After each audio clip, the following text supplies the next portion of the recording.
crée avec notre vibration. Donc quand on crée des situations amoureuses, d'échecs à répétition, ou qu'on répète l'abandon, qu'on répète la trahison, qu'on répète ce genre de choses, c'est avec notre vibration. Donc c'est nous, c'est toujours nous qui créons. C'est le monde extérieur, comme on dit, est le reflet de notre monde intérieur. Donc nous créons encore plus de cette chose-là si nous pensons sans arrêt que le monde est difficile, les hommes c'est toujours la même chose, ils veulent jamais s'engager, ou alors les femmes c'est toujours les mêmes, elles sont toujours en train de vouloir changer les hommes, ou de, je sais pas ce que vous vous dites sur les hommes et les femmes, mais tout ce que vous vous dites, si vous vous le dites en boucle, vous en créez encore plus. Donc vous créez avec votre vibration, votre âme elle est venue expérimenter un certain nombre de choses, donc avec tout ça, les épreuves, elles se répètent, elles se créent, elles se répètent, et vous sortez pas du truc. C'est pour ça qu'on dit que nous sommes responsables de ce que nous vivons. Ça ne veut pas dire qu'on est coupable et qu'on a fait exprès en tant qu'humain de choisir la difficulté. Notre âme peut-être, mais nous, en tant qu'humains, on n'a pas envie de vivre ça. Mais comme notre vibration et notre focus, ce sur quoi nous portons notre attention, si c'est sans arrêt les problèmes qu'on a dans la vie, le manque d'argent, le manque d'amour, le manque de confiance, le manque de je sais pas quoi, évidemment que nous en créons encore davantage, mais ça c'est notre responsabilité. Donc notre âme, elle est venue faire un certain nombre d'expériences, elle nous propose des situations de vie, mais on doit les dépasser.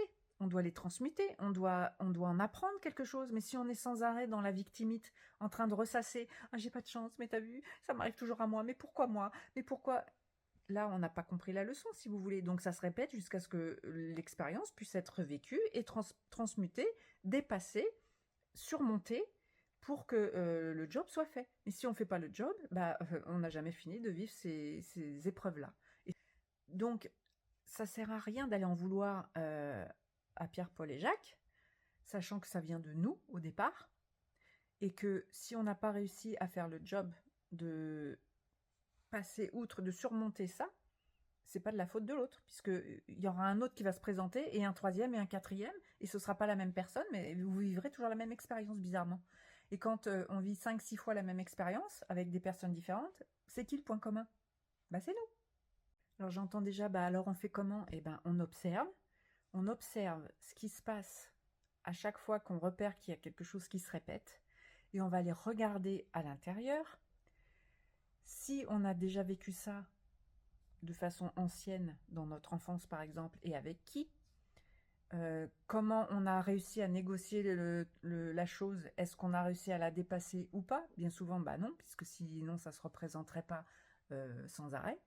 Et qu'est-ce qu'il y a à l'intérieur de nous qui attire, entre guillemets, ce genre d'expérience sans arrêt? Qu'est-ce qu'on n'a pas compris dans l'histoire? Qu'est-ce qu'on a refusé de voir? Est-ce qu'on n'a pas également, nous, ce qu'on reproche à l'autre, est-ce qu'on l'a pas également en soi? Par exemple, quand quelqu'un vous énerve, vous le trouvez jaloux, il est envieux, il est... Voilà, ce genre de choses. En quoi vous êtes jaloux aussi? Peut-être pas sur le même plan.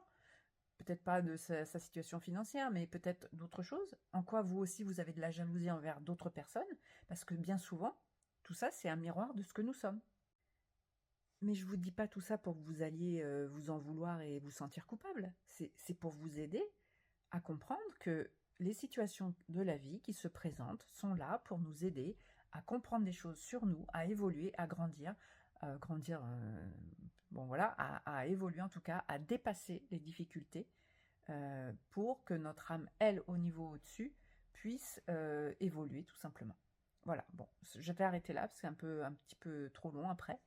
Je vous écoute dans les commentaires si vous avez d'autres points de vue, c'est toujours intéressant. Allez, ciao!